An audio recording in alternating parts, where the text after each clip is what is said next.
You're listening to the Discussing the Resilient podcast, hosted by Aidan Smalley and William Reid, a competitive 40k podcast for the servants of Nurgle and the fallen 14th Legion. Tactics, meta-analysis, and all things Death Guard.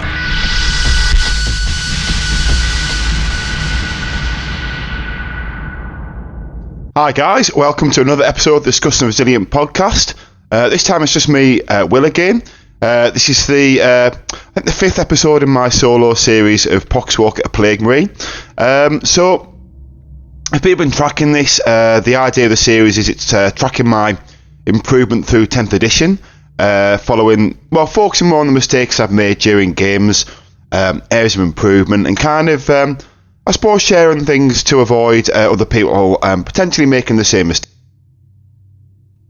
So, this episode recaps on a GT I recently attended in Bolton called the Winter Waaagh, run by some good guys. I go to a lot of their events and they collaborate with my team, Team Stonehammer, because we also run events at Element Games in Manchester. But we actually have an event coming up in February on the I think the 11th and 12th. Tickets will be up later this week on Element Games website if anyone wants to attend, or anyone lives in the north of England or fancies a trip to Element Games. So, this podcast, there's quite a lot to unpack actually. So I've been on a bit of a run recently. Things have been going quite well. I did make some changes to the list. This event runs different terrain from a lot of the UK events. It's a little bit more dense. Also, the way they do the missions, they have a fixed mission pack, but they roll the missions randomly. So it's not like, say, UKTC, where you know, round 1 is this, round 2 is that, round 3. So it could be that, there's one of 7 missions, and then round 1 could be mission 6, round 2 could be mission 3, etc, etc, etc. So it adds quite a nice sort of random element, actually. I think that's something that perhaps other TOs should, myself included, perhaps look into there, because I think it did add something a bit different, and it was quite fresh. So I didn't do incredibly well at this event. So spoiler alert, I only won 2 games. Now, I'm a bit disappointed in myself. I'll straight, hold my hands up and say that. Now, I was a little bit unlucky in 1 or 2 of the games, perhaps, but I also was very lucky in one that I don't think I deserved to win at all. And we'll unpack it. There was a lot of mistakes made, a lot of things to run through. Because obviously I've been a bit of a run, I was feeling quite confident, especially off the back of the Super Major last weekend. So going into this, now part of me wanted to maybe I don't want to record this, maybe, but the whole point of the series is, sort of focusing on the negatives, or not the negatives, I suppose, because this is one of the things I wanted to talk about as well, because as much as I only won 2 games, I still had a great weekend. This is one of the things that I think is really important that we emphasise in this podcast. It's Warhammer isn't just about winning, because the reality is, most people, only half the event's going to come out with a winning record, the other half's going to come out with a losing record, just for the nature of how pairings work, and there's only going to be 1 or 2 undefeated players. So, if this is a hobby that people only enjoy winning, you're probably going to be upset half the time, unless you are, of course, a fantastic player who wins most of the games. But, I'm someone who's trying to improve, and maybe you could call it a relapse, maybe you could call it, I don't know what you could call it, but there's a lot to unpack here. So it's my bit rambly because I haven't made any notes this time. I thought I'll just kind of freestyle it a bit, kind of talk sort of, the things that I noticed, because there were some howlers that I made. So, one disclaimer is I was out the night before on a works do, and I was feeling a bit fragile on the Saturday.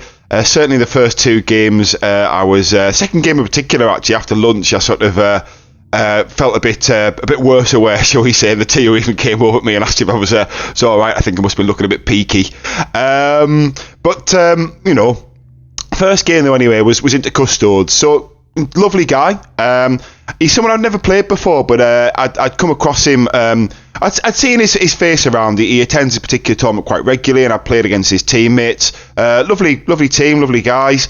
Absolute great game. Very sort of fair, and we talked through a lot. There was no gotchas anytime someone moved somewhere. Or, for example, I think he had a Custodes relic where if I moved within 9 he could move, and I did move within 9, and he sort of reminded me about it. So it's very good like that. Very good game. Now this one, so we talked about afterwards. Now there was potentially the strategy I took. So it was the objectives where there was 3 in the middle, and yeah, it was quite straight up, really. Now, the other mission is there was cards. So it was the one where you draw 3 cards, you see them, and you discard the one that you don't like. So you pick the 2 that you feel you're most likely to get. So obviously cards in this one are quite strong. They're particularly good. Because, of course, you get to sort of like look at them, and screen basically the ones that you don't like. Now, this is where I was a bit naive. So because it was the same as UKTC, there was 3 objectives across the middle of the board. Again, maybe it's, a bit overconfident. I don't know. Maybe it's just because I was a bit hungover, or maybe it's just because I'm a bit daft. I didn't read the mission. I didn't even ask you what the mission was. I just saw the 3 objectives in the middle of the table, thought, oh, this is UKTC mission 1, so I know what I'm doing right. So I went fixed. The reason I went fixed is because, of course, there's 3 objectives in the middle of the board. There's a lot of cover on these maps as well. So I mentioned last time some changes I made to the list. So just to recap on those, I guess, before we sort of go in there, because I think it's probably quite important, because some of them have changed. Some of them changed that were a bit of a mistake in hindsight, especially with this terrain setting. One of the things I do want to caveat, actually, as I say, this might be a bit rambly. This one might go a little bit left, a little bit right, but hopefully people can follow. Now, one thing I did say at the end of the last episode, sorry, I can't get my words out, but some of the things I wanted to try, like, for example, I put a Land Raider in. I know some people are finding great success with them. I wanted to try it, make my own opinion. I'd already been running one biologist putrefier. I finally got the other 2, or gave myself the incentive to get the other 2 painted up for this particular event. So this time I had 3. And to drop them, I had to fit them in. I also took 2 Plague Burst Cores as well. And to fit that in, I basically dropped Mortarian and the 3 Predators I've been running. Apart from that, though, it was pretty much the same list. So I also added in a second Foul Blight Spawn, and merged the 2 Plague Marine squads into 2 squads of 10s. I also changed the weapons around a little bit on the 10-man squads, which we'll talk about, I suppose, now, I guess. So I went for 2 Melter Guns, 2 of the Flamers, I always forget what they're called, the Anti-Infantry 2 plus Flamers, -1 AP ignores cover. 2 of them, then max heavy plague weapons, and 1 guy with the normal plague weapons, not the plague knives, but the -2 4 attacks, hits on 3s. I think it's just a plague weapon, is it? I think that one's a heavy plague weapon, so that must be a plague weapon. So the reason I wanted to try that was partly because obviously Liam VSL had done well with his, and I'd seen that was a loadout he'd gone his 2 10-mans, and I thought, well, with the sort of the biologist putrefiers being in there, maybe the 2 melter guns make sense. Obviously, the problem with melter guns isn't necessarily hitting; it's the wounding. So I thought, maybe you sort of chance it on the 5s, and I did do that. And of course, especially with them being close range, if they're like a melee Plague Marine squad looking to sort of push out, so I thought I'd give it a go, something a bit different. Off the back of it, I'll be honest, I didn't rate the melter guns. It's a classic. It's only 2 dice.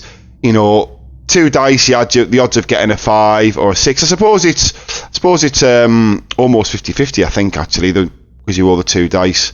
So I can't quickly off my head to be precise now, but it's around that much. I know that. I'm pretty sure on that. So, and they were all right, but I found, because the Plague Marines were sort of standing in cover, there's a lot of time when they didn't want to be out there shooting.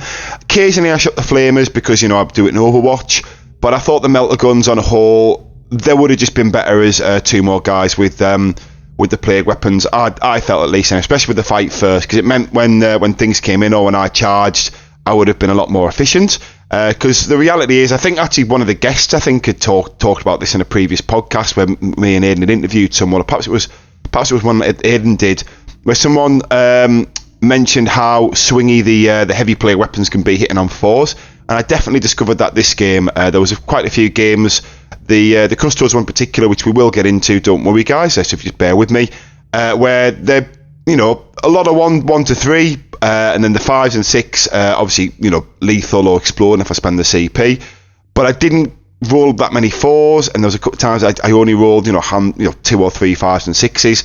So as much as that explodes and kind of averages out, they were a bit swingy on the 4s. So that was something that I sort of took into account. There's a couple of times when they just whiffed completely. But on a whole, though, the heavy plague weapons I do think still are the right choice to max wherever you can. So I suppose I'll go into this game, and as I say, as we go on, I might jump backwards and forwards and talk about the list, mistakes, things I would change, and at the end I'll do a summary. And actually, through doing this, through experimenting with these particular sort of units, obviously, I don't want to sort of pretend that I'm trying to sort of smooth over. Like, I was just pretending. I didn't think it was a good list, and I was only running these units just because I wanted to see how bad they were. I did think I had a good list going into this event, and I did feel quite confident with it. Come the end of the first day, I'd lost a bit of the confidence in the list, I'll be honest. But again, this is a try and error thing. But what it has helped me with, it has helped me go back the list that I'd been doing well with, and helped me see some trials in some things to improve in that. Things I was trying to improve with this, but I went some things right, a little bit, maybe it's a little bit too far in one direction away from where I had been. And I had a practice game last night with the changes that I feel are right, having sort of tried these ones that didn't work, and it was much better actually. I actually think I've perhaps found the sweet spot now. So I did take something out of the event, and I think that's something to sort of be, sort of feedback, and make sure to other people who'll be listening to this, I'm sure, and have had, maybe it's gone to a tournament and been a bit, down in the result, maybe things haven't gone the way, maybe you blame dice, or, maybe it's, decisions like I'm going to sort of talk through the mistakes that were made. And I think it's good to try and find positives in it, because the reality is I did have a really great weekend, in between the rounds. We went to the bar, I know a lot of the guys, this particular event's very local, and we all kind of sit around the same tables, have a bit of a banter, a bit of a catch up, sort of laughing and joking and stuff, and I really enjoyed it, and all the opponents were great games, and even the ones I lost were actually very close. So, actually, with the exception of this first one, which we'll run through. So, even though then, it felt like the games had something that the full sort of 3 hours were enjoyable. So, go on this game particularly. So, just to recap, it was the mission with 3 objectives in the middle. Now, I thought we'd be trading on these objectives. I thought it'll go a lot backwards and forwards. I thought, I'll park some plague marines on them with my fight last, and cover. Because he didn't have any Caladius grav tanks, so, I still have a lot of armour, so I thought he's going to have to come to me, and I reckon I can take him in combat. So that's what I sort of relied on. And I thought, well, we're going to trade in the objectives, so I'll take Storm Hostile objective and teleport homers. Now, the way I played it, we talked about it afterwards, and I'll be honest, I think with those 2 secondaries, I think I played it, as well as you could do. But I think in hindsight, that was the wrong tactic. So I picked the wrong tactic, basically, in this particular game. And I also got what Aidan is lovingly called on previous episodes, custodied, where he just would not fail a 4+ save for love nor money, to the point where he even started asking if I wanted to pick the dice to roll to show they weren't weighted, to show that they would roll other things other than 4+s. But I could 100% trust him, and he did have a couple of 1s and 2s in there as well. There just weren't as many as there should have been, and I wasn't making comments. He was almost apologising for his dice, but it's a dice game. My dice were a little bit under average in that one, and his were over average, and we kind of talked about afterwards, the strategy I picked, maybe if he'd have failed some saves, maybe if he'd gone the other way and he'd been a little bit unlucky on his 4s, it would have been fine. But the way he went, and I think when we talked about it, the strategy I should have done was -1 OC, same as I did, I talked about in the last episode when I talked about the Death Guard mirror match, because obviously I've got a lot of OC on the Carnivores, a lot of OC on the Plague Marines, but in this matchup, I couldn't just stand on points and take it. I had to engage, I had to swing, and obviously, if he's going to make his 4+ invuns, even if I swing first, he swings back and he picks up squads, because the problem with Plague Marines is they do hit harder than they should do for their points, but they are still made of paper, and especially the Carnivores as well have got the same problem, because there's no invun in combat. Generally they're charging, they want to kill, they want to just kill things, but sometimes they don't. The Carnivores, of course, have a perfect profile for killing Custodes, but again, he just kept rolling 4+ saves. But, and he played a really good game. Now, he only lost in the final to Mike Porter on the top table, so he was also a very high calibre of player. So one of these ones where after the game, I had no qualms with it, losing the first one. Like I say, I only expect to go 3-2 is obviously, you like that to be a bare minimum, as I'm sure everyone listening to this does. And then 4-1 is, of course, a dream, and I've never gone 5-0 to date, and I never expect to. So I thought, well, it's fine. I've lost the first one, it's going to happen. At least at this point, I'm probably going to dodge Eldar and a lot of the super meta stuff, which will have, of course, won its first round. And then, so tactics should have been -1 OC, and then cards is the other one. Sorry, just to recap on that. Because, of course, had I paid more attention to the mission, I would have knew that to draw 3 cards and draw 2. I also didn't realise, it's something that is worth feeding back, you can't score storm hostile objective on the first turn. I thought you couldn't score hostile objective on the first turn because generally your opponent doesn't have a model on it, but you actually just can't score it full stop. So that was also a bit of a mistake, because I was capped on that more than I expected to be. I even charged onto an objective to deliberately do it, because he put an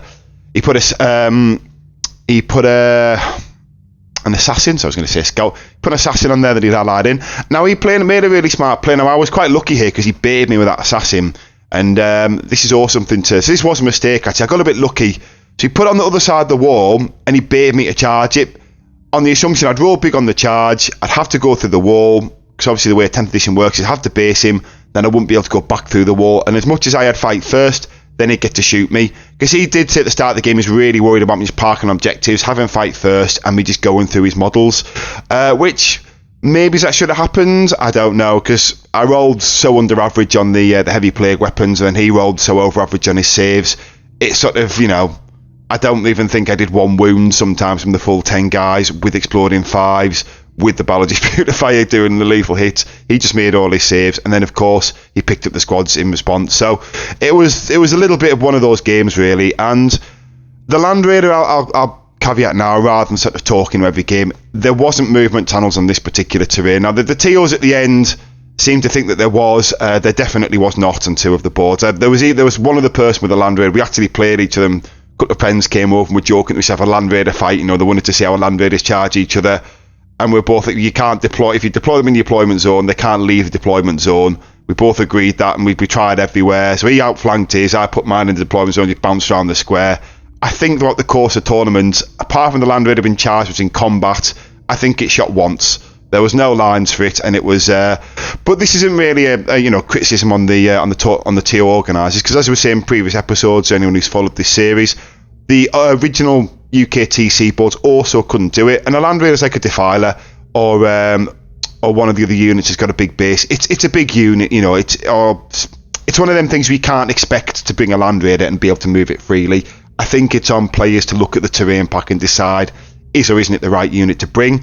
And I made a mistake. I shouldn't have put it in my list. So that's on me. That's not on the TOs, to be fair, because the gaps were about 6 inches, I think, but a Land Raider with sponsons is 6.5. So it was only half an inch they're out. But it's one of these things, by the by. So anyway, that one was a loss. And it was, I chalked it up to just the dice, and maybe it's the wrong tactic at the start. I went the second one. I played a gentleman called Jez. Jez is one of the loveliest guys you'll ever meet. Anyone who ever played war in the north of England, probably actually a lot of places in the UK. He does a lot of travelling. Anyone who's played Jez has nothing but nice things to say about him. He's a lovely guy. And this game he played demons. He was playing all corn demons.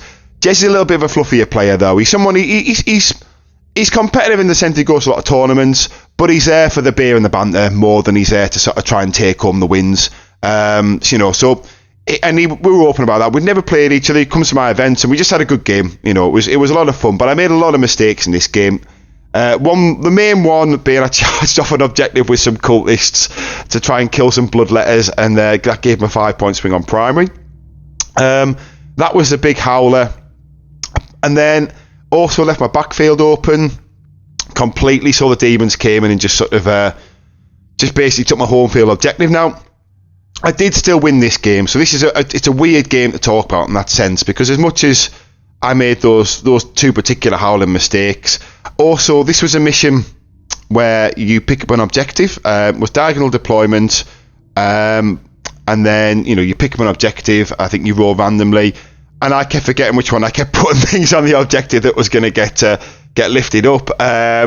So I was playing for the wrong side basically, but as it happened, I was able. I just had the 10-man unit camped in the other one, and because he had, I think, Scarbrand, 2 Bloodthirsts, and Bellicor, it got to the point where I was able to kill Bellicor and the 2 Bloodthirsters within my first couple of turns, because just sort of the 10-man Plague Marines got out and just went to town basically, because he had to come close. We had to come in the sort of the kill zone to do that, and once they'd gone, I just sort of played the mission.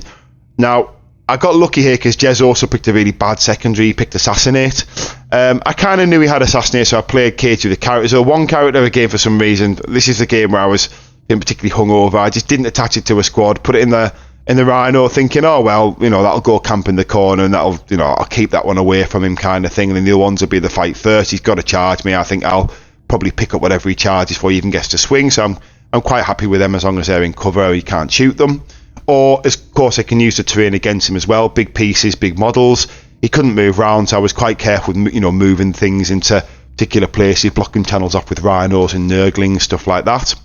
But this one character, for some reason, I didn't screen the backfield. He's in the Rhino. The Rhino got popped and he was just a 4 points. Now, he was the only 4 points he got. Now, I won this game by 7 points, and we kind of talked afterwards, if Jez had taken any other secondary, because he went fixed and I went tactical in this one, if he'd taken any other secondary on fixed, he'd have won the way it unravelled. So I got very lucky with this particular one. Sorry guys, I cleared my throat. So of course, I was lucky then I'd won. Now at this point I was feeling particularly ropey in that game. I was fading. I felt like I was fading fast. And at one point I was even thinking, if I lose this second game, I think I'm going to just drop for the third because I was feeling so ropey. But when I got a couple of cups of coffee, kind of drank a bit of water, and I felt good going into the last game. I'd sort of perked up a little bit. Now the last game was a really fun game. So it was actually a win. I actually got Drew into sisters. But then the TO came over because he kind of knows me, and they were doing it where you were paired into people just based on win, losses and points. It wasn't random pairings.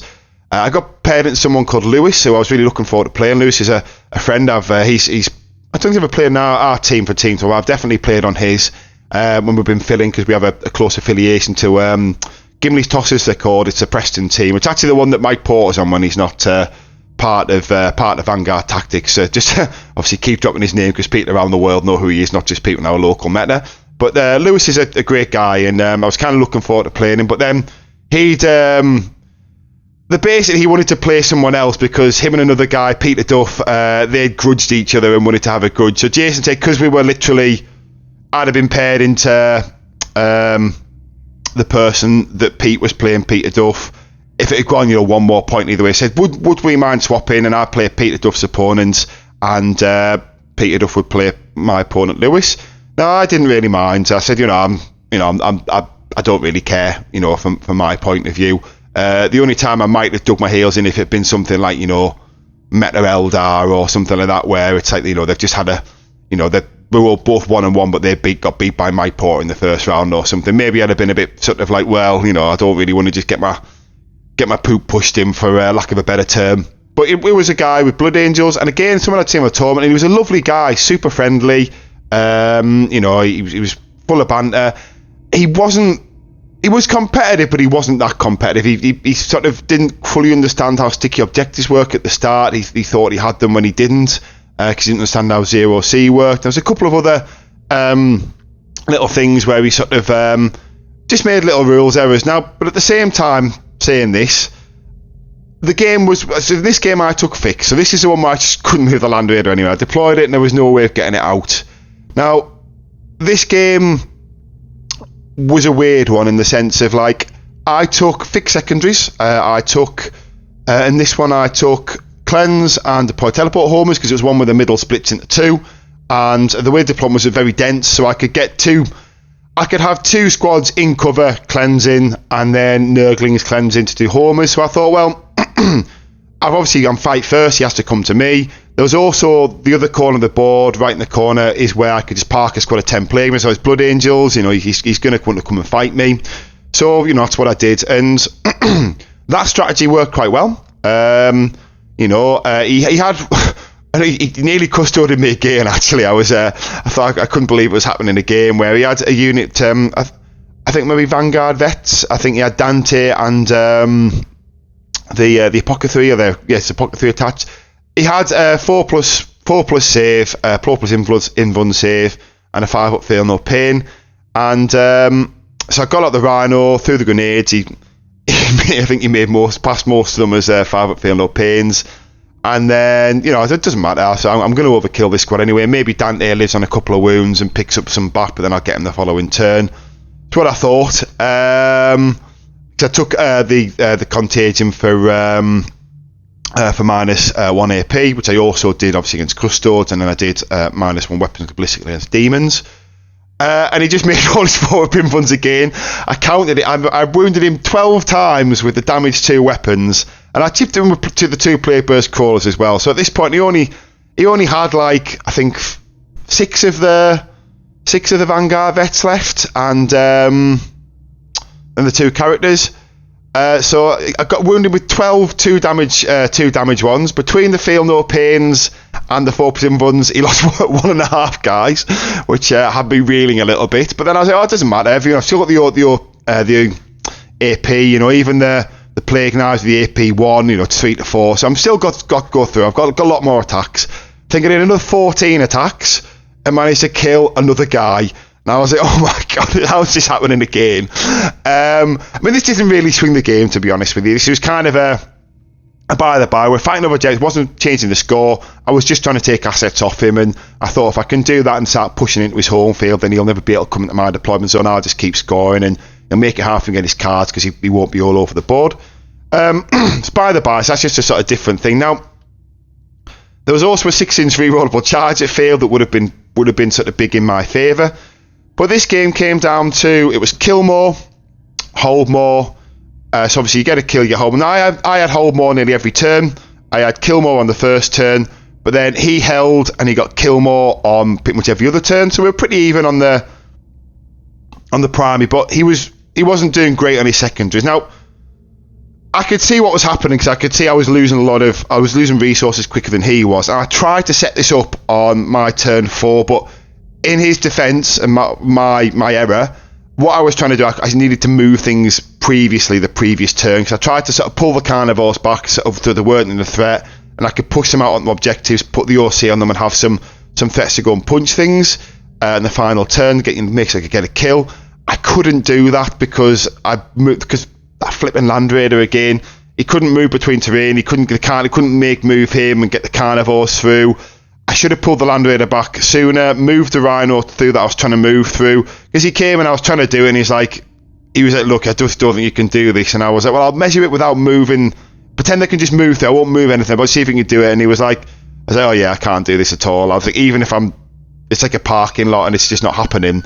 So in the end, I made a mistake of committing a carnivore onto objective that didn't matter. I held it already, and then the following turn he picked up everything that was on the objective. Now if I left the carnivore off, he would have just picked up the plague marines, and then the car would have been there the following turn to come back, probably get me a kill, and maybe hold that point at the end, so I would perhaps have denied him a hold more. The second carnivore as well was similar behind a wall, and it was too close because I had to do a teleport homer, where I wanted to do a Rhino with a teleport homer, because I could see that carnivore was going to get killed. There was just quite a death company sort of about to come down the board for him. And the Land Raider was just kind of holding the point behind cover and just being a big movement brick, just stop things from moving around. But I still kind of felt like I probably got this game, and we kind of agreed, because the bit I've missed out here is he didn't get great cards, and going at the end of the fourth round I was 20 points ahead. So it was basically like he had to get half decent cards and to be in a chance. Now I didn't get a kill the last turn, so I was 4 points down on that, which was a little bit annoying because again I didn't have the resources, didn't have the assets to do it, which is on me. It's my fault. Like I say, I had a bit of a parking lot situation going on, and if I'd have seen it this turn previously, I should have moved things to sort of preempt it and kind of done half the shuffle and finish the shuffle the following turn. I wasn't thinking far enough ahead. I was getting a bit confident in my own head, thinking I'd sort of, although I'd been sort of rough that day in terms of being a bit hungover, I think, I've still gone 2-1, it's pretty good. It's what happened the previous week, and I sort of had a good result, so maybe this is going to go okay. He drew good cards his last turn, and he scored hold more and kill more. So he basically, in his last turn, I think it was worth 26 or 24 points, and I think he won by 2 or 4 points, something like that. He won by a margin where it just didn't matter basically. So it was one of those ones where I was a little bit frustrated in that sense. I was a bit sort of felt like I was going to win, but at the same time, it was completely fair. He pulled something out his arse and played a blind in his last 2 turns to sort of see what you had to do. And I'd been outplayed. I just played the first half of the game really well, and then I just got, I switched off basically. And I think that was the big error. As I say, the parking lot situation, I think as much as I don't think at the end, he didn't kind of realise the 6-inch charge I failed was with the fight first guys, and they were going into the intercessors, the flat 3 damage shooting squad, which of course just picked them up because they failed the charge. And it also meant he was able to bring a different squad in, kind of where he wanted them, but just on the tip of the range, because when they were charged from the carnivore, he put them right at the top of a building, so they were like 9 inches off the ground. Again, smart play from him. Whereas if they'd made the 6-inch charge, he wouldn't be able to do that. He'd have to put them on the ground if he wanted to be able to shoot that squad. And then the only other option would have been to have his second, I think, Vanguard vets come in, which obviously can't shoot, just fight them, because I'd fight first, I'd probably pick them up, because he didn't have the 4-pin run or the buffs that the other squad had, in terms, I think, number 5 at fail, not paying either. So it was a big deal. So the re-rollable 6-inch charge, when it failed, I was like, it was a bigger deal than I think he realised, because I was sort of thinking about, but I was still in the game very much so, and like I say, it was actually the parking lot situation, because as much as you can blame dice for instances like that, if I made the 6 would have been different. If I'd have failed the 6 spins but sorted the parking lot situation out, I probably would have still won. So the parking lot situation was moving. I had full control over that. I can't blame any one of them myself. I've got to look at myself and sort of think, dice happen. You try and play the odds, but you can roll a double one on a charge, and blah blah blah. I could have controlled that parking lot, and I think there was definitely a kill more for 4 points. Probably I could have denied him hold more as well. So I think there was an 8-point swing there in and that would have been the game for me.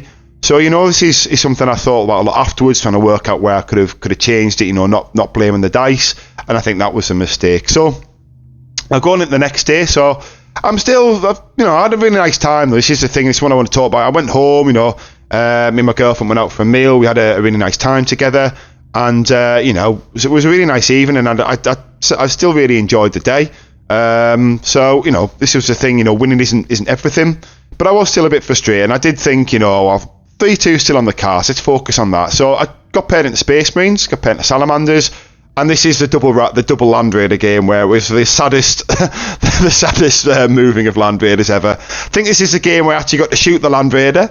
So at least he actually got to shoot for once, because he could move and get a line. Because everyone knew where the Land Raider was going to be. I had such limited lines from where it was bouncing around the deployment zone on the 2 quarter deployments, that people could just avoid it basically. And even then, the 4 last cannon shots, I just don't think it's enough dice. It just didn't seem reliable. I really missed the 3 predators in this game. Obviously the extra 2 last cannons and then the turret guns as well, given a different profile, and then just being able to move a lot thinner through sort of different stuff.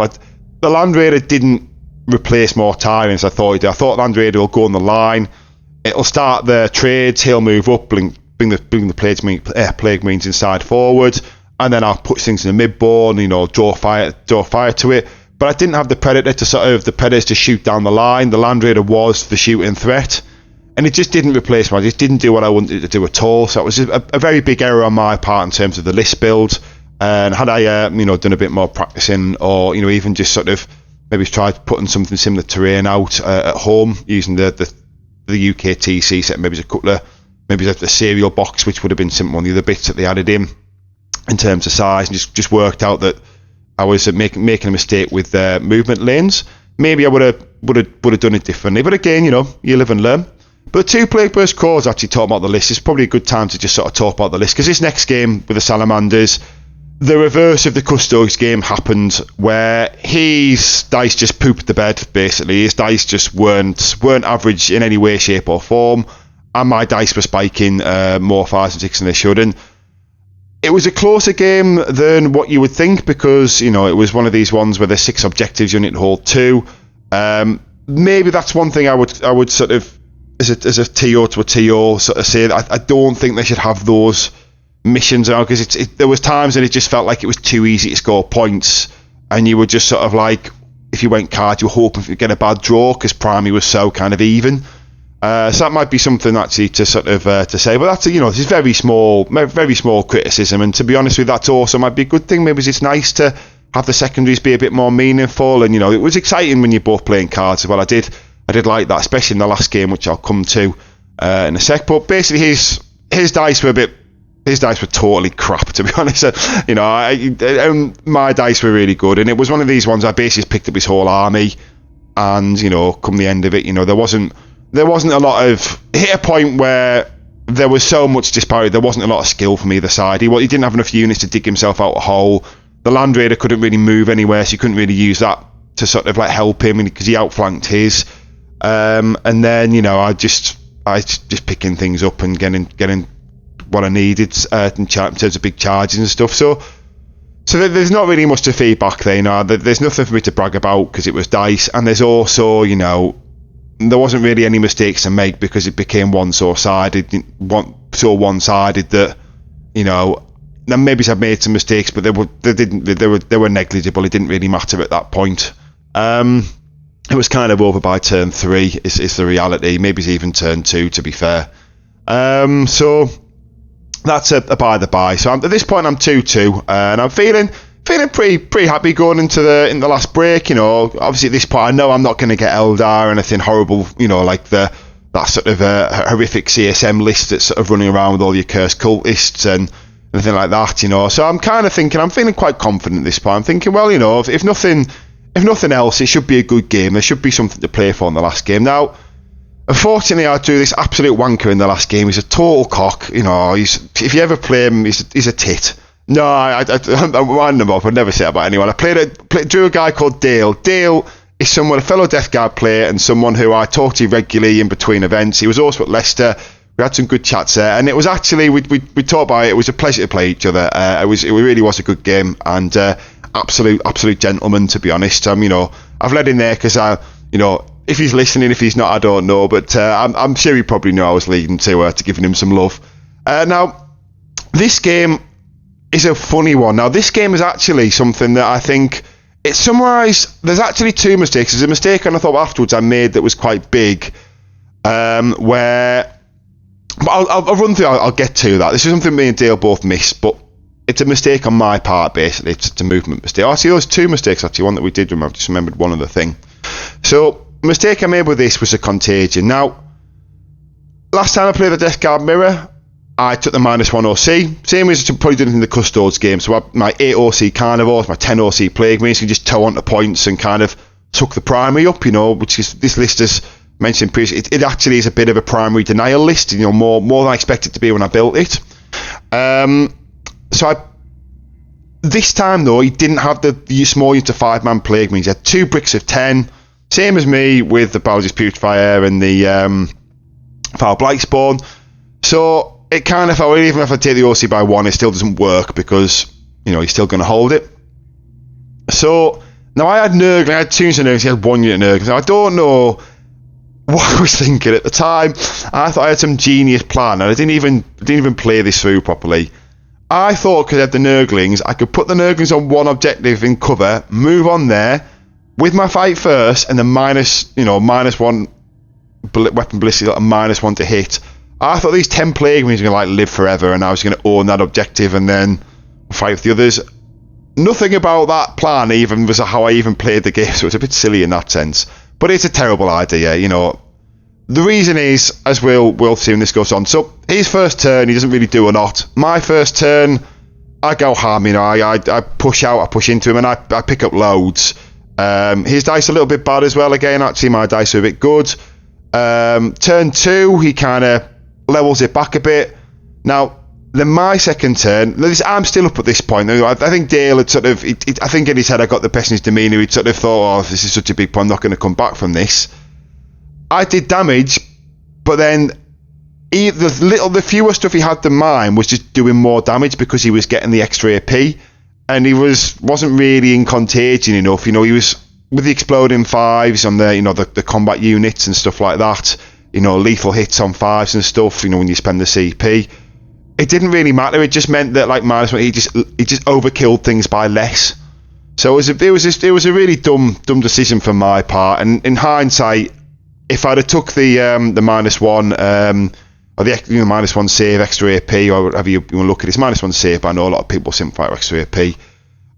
I think the game would have probably comfortably been mine because he did such a lot of damage on my first turn compared to the small chip damage. If I'd have been able to keep up that level of damage and keep pushing into him, I think I would have been able to just steamroll him, but I sort of hit a point where I couldn't. I just stopped doing damage, and I became very sort of like yeah.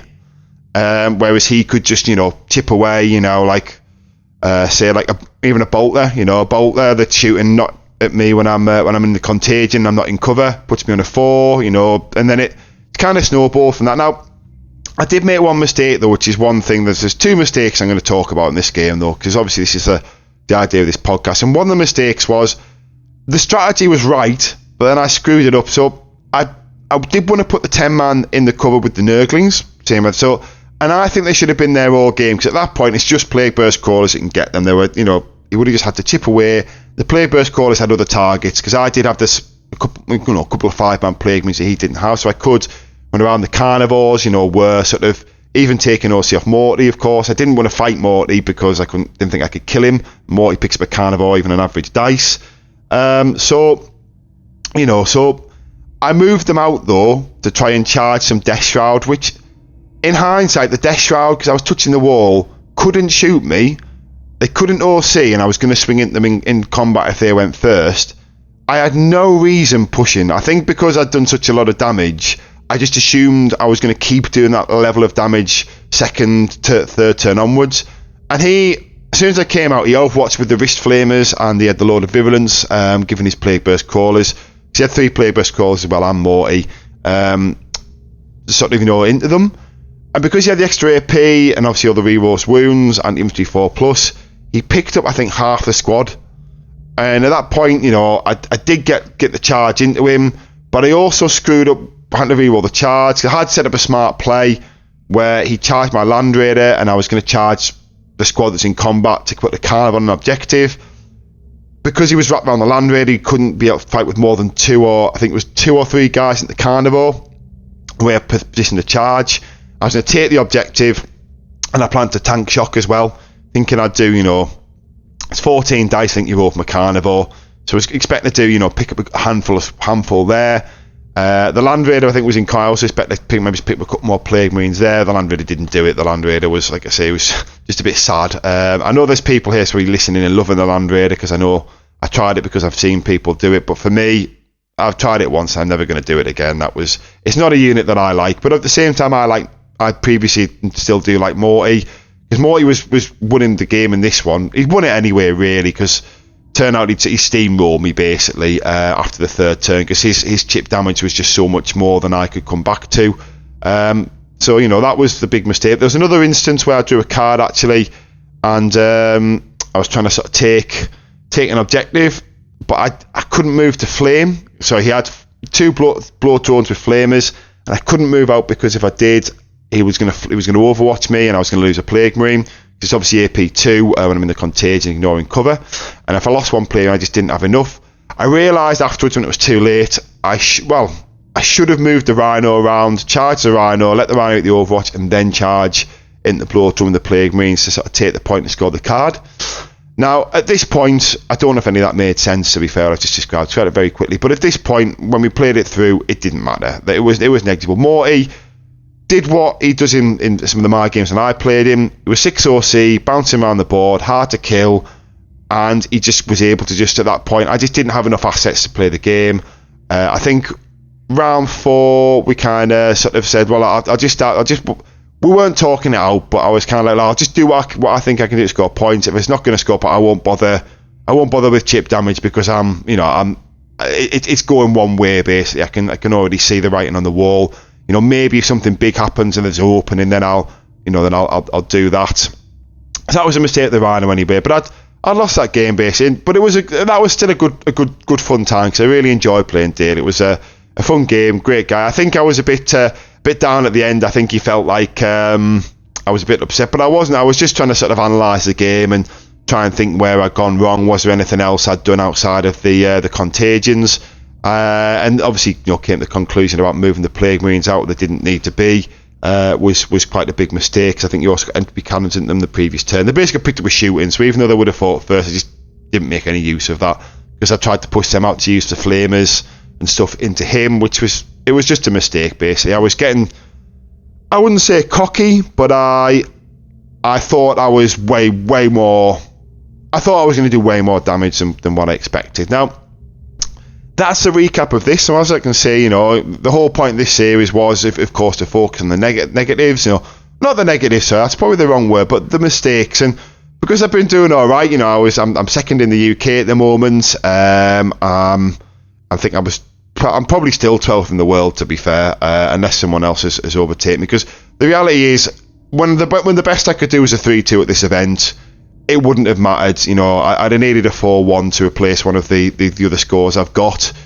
So in terms of my Death Guard ranking, it didn't matter. And again, rankings, they're not the most, they're not the be-all and end-all. But we kind of also realised me and Dale play for best Death Guard at the event. And I've said before in previous, it's nice to have a little, like a game inside a game. We're playing against another guy in the previous deal. I can't remember his name, but he's a guy, he's lovely as well. I know he listens. And I'm really sorry, mate, I should have looked at BCP. But he's an absolute gentleman as well. I had so much fun with him because it was basically, we had 3 Death Guard players on 2 tables, and we were joking, having lots of jokes about that. And like I say, it was a great time. And this is something I'd say to anyone who's never been to a tournament and maybe is a bit hesitant. Even though I only won 2 out of 5, I would normally expect to do a little bit better. But at the same time, I still had a great weekend. It's one of these things where, give it a go, it's not always about winning. It's about having meeting people like we said, the three Death Guard players on the last round. Whoever one was going to sort of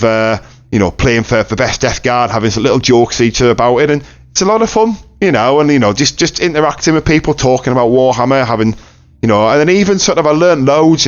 Me and Dale, my opponent, we both learned a couple of things. I won't say the mistakes that he picked up on the podcast, because I highlighted a couple of things he was wrong. He also reminded me about fire index and about advancing with the Rhino when the battle just putrefies inside.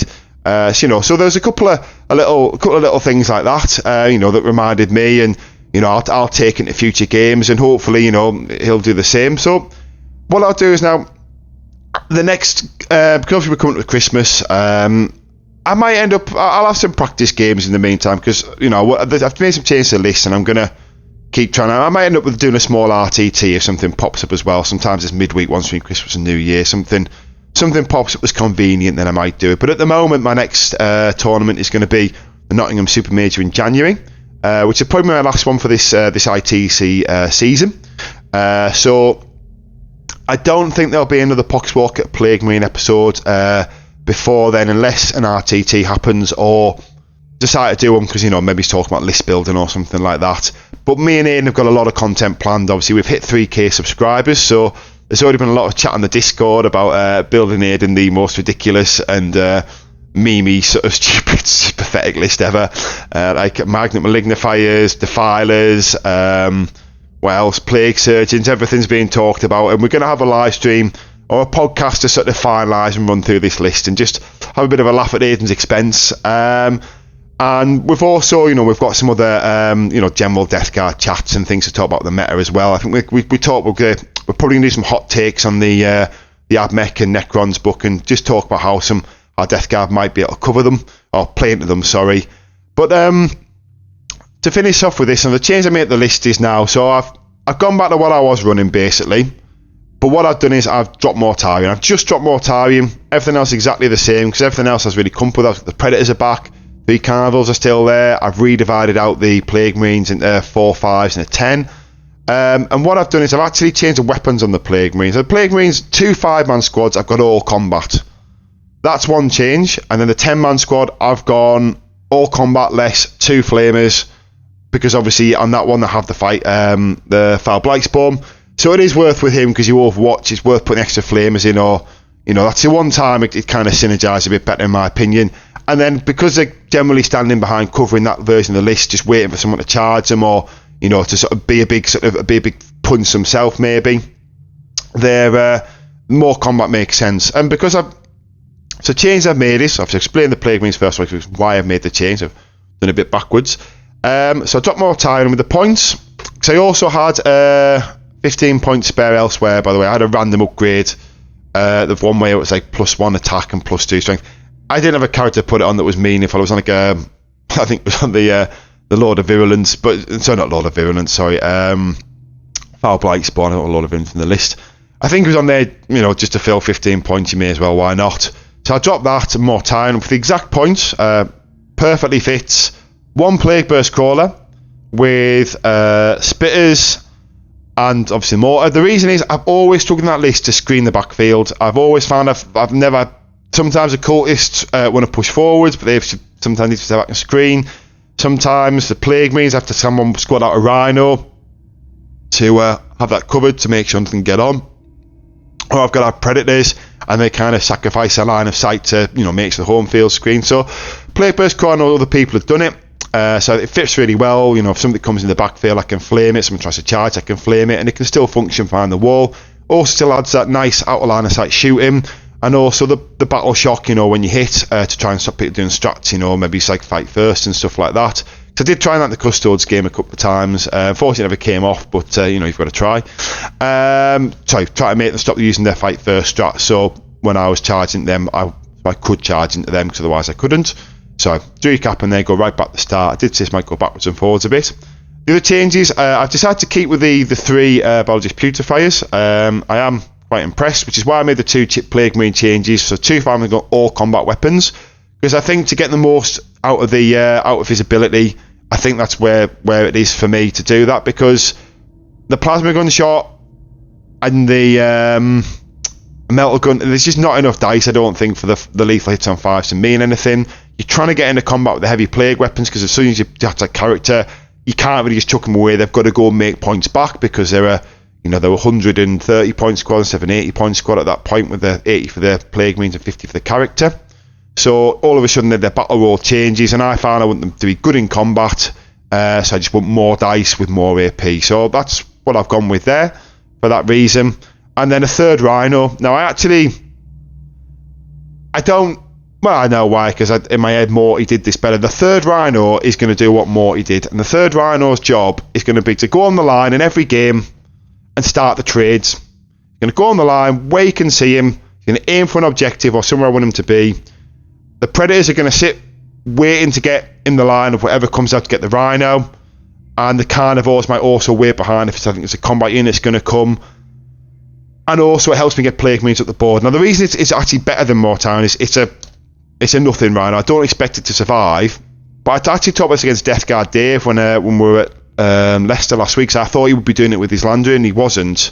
And he seemed to think it was a good tactic. I think it is. It's the emergency disembark. So you put the Rhino on the line, where even if you kill the Rhino, which is fine, because it's the idea to start a trade, you can emergency disembark at the 6 inches, extra 3 inch disembark, and put the Plague Marines into where you want them to be, and they still live there. So say you're playing against Eldar, you might want to put that with your fight, the squad with the fight first. So even though you do it, if they bring the avatar where the Rhino was, hopefully there's nothing else it can see. Maybe get a plink a couple with night spinners, but then the avatar's got a charge, and then at that point you still swing first. So you still kind of like you where it is, and the avatar is kind of close to you to sort of get the grenades and things into the following turn. Or maybe it's just to fling a couple of 5-man units, or maybe it's even 1 5-man unit if you want to put one in reserve to do the Rhino trick where you can put them in 7th to board edge, which is 100% rules as written legit. I don't think it's going to be FAQ proof. I think as soon as GW realise that there's a wording error there, they will not allow that to continue, or they certainly shouldn't, because it's stupid. But until they do that, rules as written, just play, that's how you play it. So that's what I think is better, and I played it last night into the thousands, and it did everything. It played like the way I've been playing it the previous weeks. I've been doing well, but I didn't have to worry about my backfield. The Plague Burst Call did that. I still started the trades, and with the 3rd squad of Plague Marines, or the 3rd Rhino delivering Plague Marines to a point in the board where I couldn't get previously, I can afford to push 1 Rhino up if I did go first to somewhere where I could then use it to sort of like bounce around. It just had a lot more tactical flexibility. I mean, obviously it's making it, might bring it down scorch. I'm already giving away in full. It makes it worse, but unfortunately, the way this played, you can deny with the Rhinos. You can use them behind walls and just have people jump out, and the Plague Burst Court and just stands, you never see them. So it's just the Carnivores I give away. So you can actually maybe deny a bit more, because the 3rd Rhino sort of gives the 3rd sort of staging point. But realistically, I'm bring it down away on max, and it's kind of it's down to me to take secondaries to kind of beat that or deny the primary with this list. So that's a change I've made. So positives taken from the 2-3 result. Like I say, as much as it wasn't the result I wanted, like I say, still had a great weekend, and I've took something from it. I've been able to analyse the games. The Death Guard mirror was a big one. It seems like I probably won't play the Death Guard mirror for quite a while now, but playing into it and seeing how that went. Now I know. So basically, for that, with my list, if it's little 5-man units of Plague Marines, I think the OC is right, because I can then hold with my 5-mans. I can do my Carnivores; they're still effective. But if they've got big bricks, it's the -1 saving throw. -1 saving throw is probably fine in both ones, to be fair. It's probably just fine all the time. But definitely this one. And the Custodes one, possibly again, different Contagion, -1 OC. That might also be something to consider, because I'd actually talked about that one with Aidan, and Aidan felt the AP was better, not particularly for this round, just having a general conversation, but my list does function differently with the Carnivores and the way I built it. So for me, I think that does make more sense, as me and my opponent from the weekend agreed. So there's some of the big takeaways. As I say, stay tuned to the channel, like, subscribe. We are at 3k now, and like I say, we'll have to find an RTT for Aidan to go and run this horrific Death Guard list, and then we'll think for the next one. Maybe when we get to 5k subscribers, maybe it'll be a forfeit for me as well. Probably won't be a list building forfeit, because the list that Aidan probably running out probably think looks all right, and think maybe I'll give it a go myself. But joking aside, maybe I'll have to do some kind of silly forfeit. Maybe I'll have to play an RTT wearing a mankini or something like that. Maybe that could be, or maybe maybe the other way. Maybe I'll start wearing mankinis. So until we get 5k subscribers, that's when I'll stop doing it, so everyone subscribes to not see me wearing a mankini. But anyway, guys, thank you very much for listening. Sorry this one's been a bit rambly, as you can tell. Obviously there was a lot to cover, and with it not, I kind of had like a lot to sort of think about, a lot to try and get out, but I think I've covered it the way I wanted to. Obviously, like, comment, below. I do my best to reply to comments where I think there's something for me to sort of say, or to sort of add some extra information. Aidan's very active on there as well. And but thank you very much for listening. We always appreciate the support. And as I say, next time you hear my voice, I think it'll be with Aidan, because we've got some more Death Guard content. But thanks, guys, and we'll catch you the next one.